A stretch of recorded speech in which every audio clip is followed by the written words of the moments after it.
action speaks louder than words, so we are a platform where we share climate solutions, so scalable, viable, optimist solution that can do an impact right here, right now.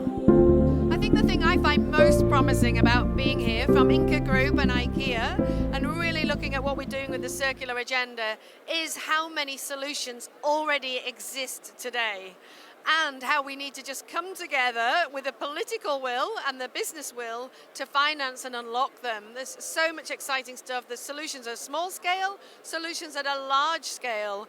And if we have the right policies to help drive and support those solutions, for example, like our RetourMatras, where we have an investment in mattresses recycling, if we could scale that up and amplify and just think how many millions of mattresses go to landfill or in incineration every year, and we now have the capacity to recycle 2.5 million in the Netherlands, Belgium and now France, just started in France. I think the world's our oyster in terms of that, and we can harvest the precious raw materials and reuse them in our own supply chain or the supply chain of others. And that's just one example. So I'm super excited by seeing the innovation, the creative spark and everything going on here from a circular point of view. If I look back to the beginning, we were already happy if we had dismantled 1,000 mattresses a month. If I tell you now that one facility is dismantling 1,500 mattresses per day, it's a big difference, but we celebrate it. We do have a lot of members here. Our booth over there. Examples are we do have floors that are negative carbon emissions. We also have a company that called Keep a Technology, where you can see the expiry date on food, that it's longer than expected on the shelf life in the stores. So there are variable solutions, and we do have 5 topics. So within those topics, we share those solutions around the world. So last year we dismantled 1.5 million mattresses actually. We fill a gap that needs to be filled. I think there's a lot of interaction between investors and in climate actions, between investors and innovators. But I think where there's a huge opportunity is in interaction between small companies and large companies. Not only through investment, but also to providing the scale to develop operations for big companies to put their political weight behind climate actions that are developed by innovators, and by collaboration between large and small companies to accelerate the solutions we need to create a circular economy. What is Action Speaks? Action Speaks is a community we started in 2023, New York Climate Week, to create hope and optimism to accelerate climate action. And what we believe is that many of the ideas and the solutions that we need to combat climate change are already existing today. So here we are at ChangeNOW. We have an exhibition there where we showcase 9 of these circular economy solutions. And already this morning I've had a chance to get to know a lot of other circular economy solutions that are here today. But we also want to be humble, and we want to share that we are not yet where we need to be. We need to work together to collaborate, to scale it. And that's why we are also here today, where we'll have in this session a more informal way of brainstorming and sharing what are each of us doing for scaling circular economy climate solutions. When we ask our community, like, what is the biggest enabler for scale, they indeed mention policy as the big enabler. And if we think about policy, we think about policymakers. But we always like to think in Action Speaks, what action can we take? How can we organize ourselves as a group, as businesses? How can we influence policy?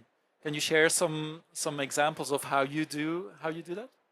I think, I've talked briefly about policy, and of course we have a brilliant public affairs team that work in Brussels and on the ground in the countries to work together to try and drive positive change and momentum, partnering with other like-minded businesses. So I think if there's a collective will of private enterprises coming together, that can really show that the will is there. And then businesses like ours that are big brands and they're recognized are listened to. So we can then pull other brands along with us as well, which is fantastic, of course.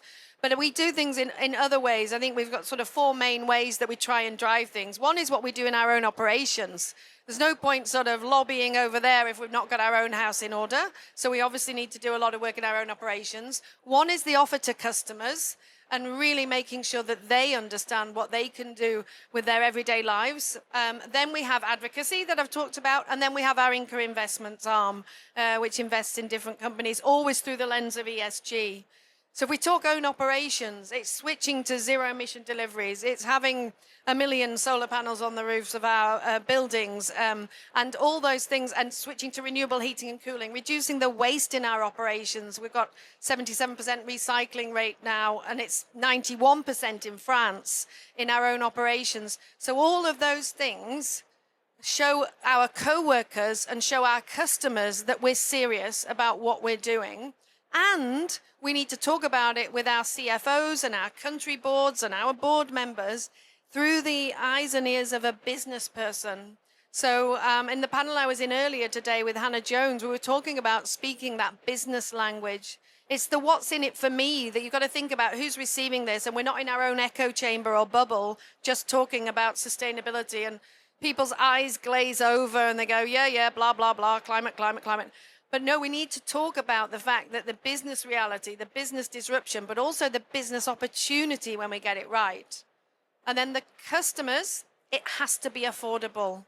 It should not cost more to live sustainably. And that's very true to our heart with wanting to side with the many people and create a world where everybody gets an equal opportunity to have a better, more sustainable life at home. So we're working really hard with our offer to customers that includes a lot around second-hand, which makes us even more affordable. Because even though we feel we're affordable now, there are still some people who can't buy new from IKEA for affordability reasons. So then the second-hand and opening up buyback and resell, peer-to-peer second-hand platforms and so on, and repairing and spare parts. So keeping products in use for longer before we even think about recycling the materials. The more we can do that up the waste hierarchy, the better. And then with our Ingka Investments, renewable energy, it can take 7 years for permitting to come through for renewable energy once we've made an agreement. I mean, that's just crazy. So again, unlocking that and saying, we're going after renewable. We want to, really invest 7.5 billion euros by 2030. We're at 4.2 billion now. And then, of course, that makes us a medium-sized energy company. And now this year we've announced a 1 billion portfolio to invest in circular and recycling solutions as well around the world. So there's so much we can do beyond advocacy that we need to get right as well. So it's about all the components coming together. How do you create a culture where people think circular? I mean, it starts with upskilling and awareness, right? And you talked about bubble. There is a certain sustainability bubble, and we think it's getting bigger, yes. But if you have a company of, in our case, 50,000 people, it's still only a certain strata of people who actually know what we're talking about. It's quite interesting.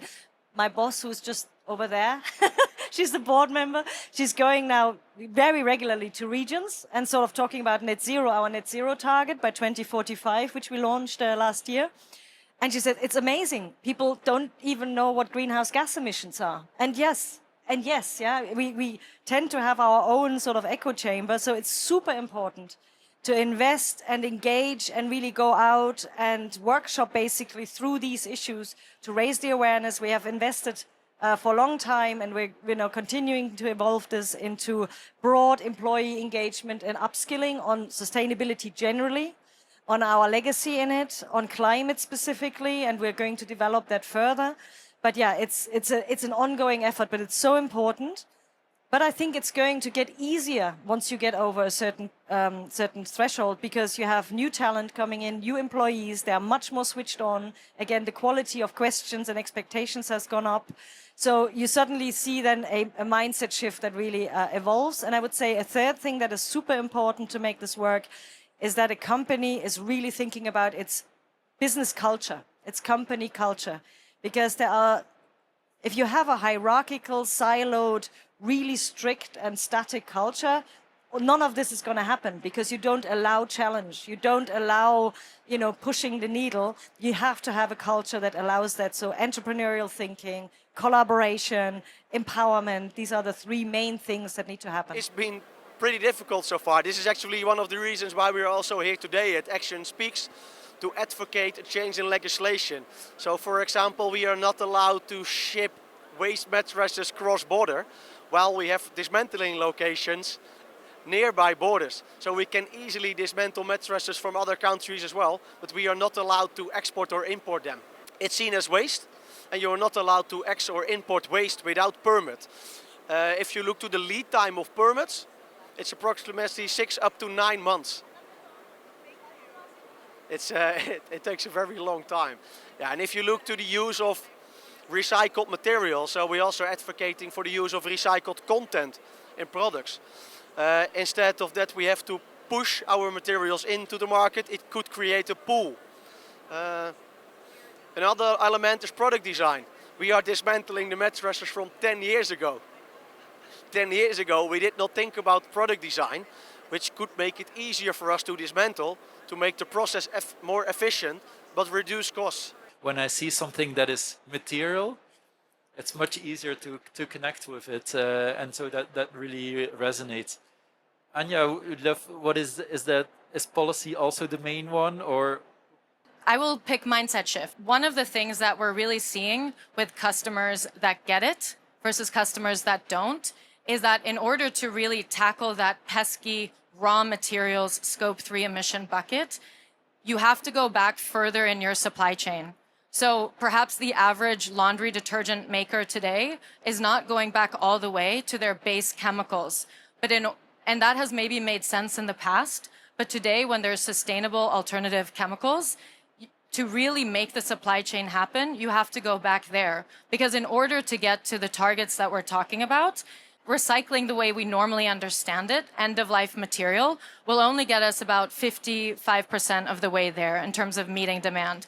Bio-based solutions get you another 20%. The next generation technology now of carbon emission recycling from sites that are hard to abate, such as cement or steel, that's that last 25%. And so in order to really meet that, you need partners who understand to make a next generation happen, you have to bring together the value chain. And so that's, we're really seeing the customers that are committed. They have that aha moment when they see the slide with, that information, and they realize in order to make this happen, we really have to, what we can do, which doesn't even cost us any money, is to bring together our supply chain and scale up this solution. If you haven't submitted a good example, like we call them, please join actionspeaks.com on the web, and you can either submit more examples or just scan the QR code if you want to be part of the community. And I also want to give a big shout out to the ChangeNOW team that is circling around here for having us, but also to the amazing team that I'm project leading, because they're also the ones that are really working with our community and sharing all of these amazing solutions. We have an exhibition of 39 square meters downstairs. We will be showing at Climate Week New York this year. Again, we will be showing up with 300 square meters. So we're also after more good examples to exhibit, and we know that they're out there. So we really want to have more. And thank you for coming and taking your time. We really, really appreciate that. So have a good afternoon, and thank you for listening to what we wanted to share with you today. I often say to people, my favourite quote is from Robert Swan, the Arctic explorer, where he says the greatest threat to our planet is the belief that someone else will fix it. But every single individual at home, whatever they do in their daily life, can make a positive impact and really change the game. It doesn't matter how small you think you are, it matters. So people power is super important, and then big businesses need to just keep going, changing the status quo and driving that paradigm shift that we all need to strive for. It just makes good business sense. Talk about it in financials if people don't want to talk about, carbon emissions or something. Talk in the language business leaders understand.